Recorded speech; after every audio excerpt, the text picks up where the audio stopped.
ทางฝ่ายกัมพูชาเองเนี่ยได้เปิดพื้นที่การปะทะเพิ่มเติมอีกในหลายพื้นที่ด้วยกันในช่วงเช้ามืดนะครับได้แก่พื้นที่ช่องอานม้านะครับห้วยตามะเลียพื้นที่ปราสาทคณาพื้นที่ปราสาทตาควายนะครับแล้วก็ปราสาทตาเมืองนะครับซึ่งฝ่ายไทยก็ได้ดำเนินการตอบโต้นะตามแผนเผชิญเหตุนะครับโดยเน้นเป้าหมายทางทหารเป็นหลักนะครับที่โจมตีหรือกระทำต่อฝ่ายไทยนะครับเช่นฐานทหารสนับสนุนต่างๆรวมทั้งมีการประสานขอรับการสนับสนุนการใช้อากาศยานของกองทัพอากาศในการปล่อยนะครับอาวุธนะครับเพื่อยับยั้งการโจมตีของทหารกัมพูชานะครับซึ่งถือเป็นความจำเป็นในการป้องกันตนเองหลังพบว่าทางฝ่ายกัมพูชามีการใช้อาวุธยิงสนับสนุนต่อฝ่ายไทยอย่างต่อเนื่องครับសូមជម្រាបជូនផងដែរថានៅក្នុងហេតុការណ៍ខាងលើ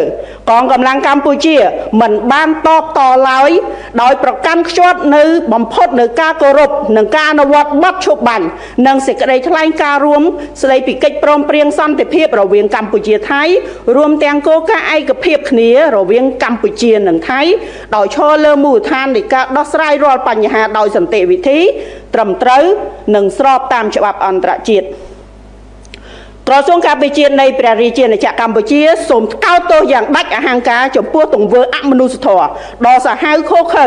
ក្នុងន័យនេះកម្ពុជាសូមអំពាវនាវឲ្យសហគមន៍អន្តរជាតិថ្កោលទោសយ៉ាងម៉ឺងម៉ាត់ចំពោះការរំលោភបំពានលើសេចក្តីថ្លែងការណ៍រួមស្តីពីកិច្ចព្រមព្រៀងសន្តិភាពរវាងកម្ពុជាថៃនិងសកម្មភាពខុសច្បាប់របស់ថៃម្ដងហើយម្ដងទៀតដោយទាមទារឲ្យថៃទទួលខុសត្រូវទាំងស្រុងចំពោះអំពើរំលោភបំពានដ៏កម្រនេះកម្ពុជាអំពាវនាវឲ្យភាគីថៃបញ្ឈប់រាល់អំពើអរិភាពជាបន្ទាន់